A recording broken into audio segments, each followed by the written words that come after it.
সবাইকে নমস্কার। অন্ত কিচেনে আবারও হাজির হয়েছি নতুন আরও একটা রেসিপি নিয়ে। আজ আমি আপনাদের সঙ্গে শেয়ার করব মুচমুচে পুঁই শাকের বড়া বা পকোড়া। তো চলুন পুরো ভিডিওটা দেখে নিন।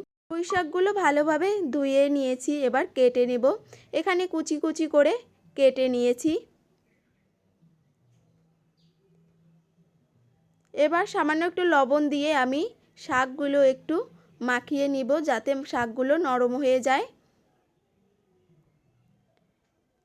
এবারে এতে দিয়ে দিব পেঁয়াজ কুচি, লঙ্কা কুচি, রসুন কুচি,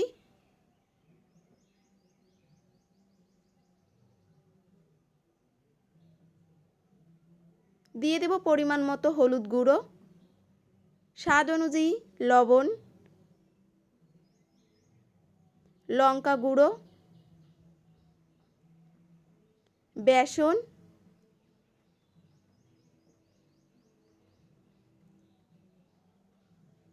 দু চামচ বেসন দিয়েছি। দিয়ে দেব চালের গুঁড়ো,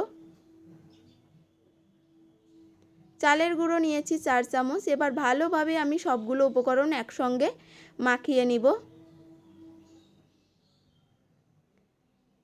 তো ভালোভাবে মাখিয়ে নিয়েছি। এবার বড়াগুলো ভেজে নিব। কড়াই বসিয়ে দিয়ে দিয়েছি তেল। তো তেল গরম হয়ে গিয়েছে, এক এক করে আমি বড়া ভেজে নেওয়ার জন্য দিয়ে দিব তেলের উপরে।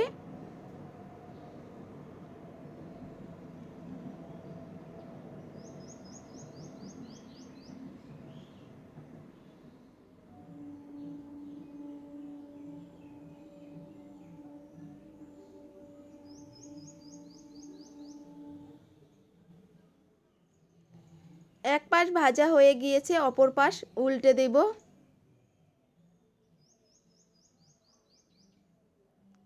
উল্টে পাল্টে ভালোভাবে বড়াগুলো ভেজে নিব।